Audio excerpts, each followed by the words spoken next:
આપણે પ્રવાસની શરૂઆત કરી. ગઈકાલે આખો દિવસ આપણે ફર્યા અને આજે અહીંયા આપણે જુનાગઢ આવ્યા છીએ.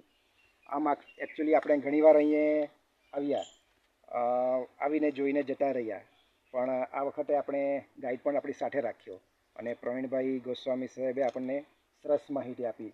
ખરેખર જે આપણે ચોપડામાં વાંચીને શીખીએ એના કરતાં અહીંયા આવીને આપણે નજર જોઈએ અને સાથે આપણી સાથે ગાઈડ પણ છે, તો એમના મોંએ જે સાંભળીએ ને એ આપણે કાયમ માટે યાદ રહી જાય છે.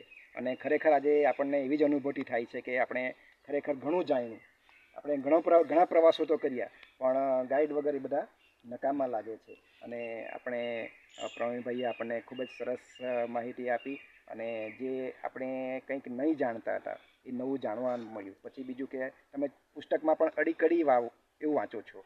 ખરેખર શું છે? અડી ચડી. હા, બે બહેનો, એ બે બહેનોનું નામ છે. એટલે પુસ્તકમાં પણ ખોટું છપાય છે, જ્યારે આપણને અહીંથી ખૂબ જ સારી માહિતી મળી છે.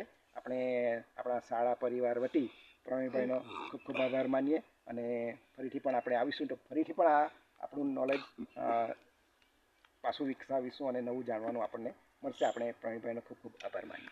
સાંભળો હવે. જો છોકરાઓ, તમારા બધાનો ગાઈડ હું છું પ્રવીણ ગોસ્વામી. તમને પહેલા ગેટ ભાણેજોએ જ્યારે ખોલ્યા ત્યારથી મેં સમજાયું હતું બધું.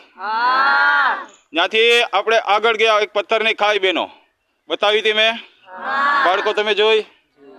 ત્યાંથી પછી આગળ ગયા નીલમ અને માણેક તોપ, જેને કારણે આપણે જુનાગઢ હારી ગયા હતા. જોઈતી એ તોપો.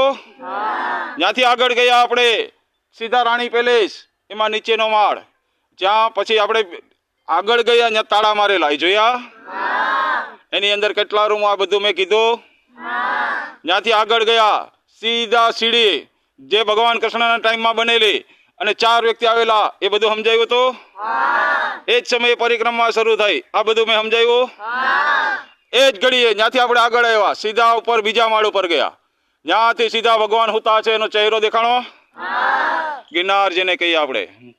ત્યાંથી અંદર ગયા, રાજાના લગ્ન થયા, કેવી રીતે થયા, આ લગ્નની ચોરીઓ સમજાયું બેનો.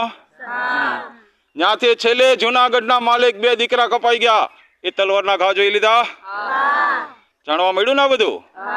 એ પછી બુદ્ધ ગુફા, જેમાં પણ તમે અંદર ગયા હતા. કોને બનાવી હતી, કોને સાધના કરી હતી? સમ્રાટ, એની સાધના. ત્યાં પછી આગળ ગયા આપણે, એ હતી અડી અને ચડી વાવ. 12 વર્ષ દરવાજા બંધ હતા, ગામમાં ક્યાંય પાણી નહીં, ત્યારે ગામ લોકોએ વાવ ખોદી, પાણી નીકળ્યું નહીં. કોણે ભોગ આપ્યો? અડી અને ચડી, આ 2 બહેનોએ ભોગ ત્યાં પાણી ઉપર સુધી ભરેલું. એ પછી આપણે 9 માળનો કૂવો, જેનું નામ નવઘણ. નવઘણ કૂવો જોયો બધાએ? એ પછી આપણે આવ્યા હતા અનાજના કોઠા. અનાજના કોઠામાં કેટલા કોઠા હતા? કેટલા વર્ષ અનાજ હાલ્યું?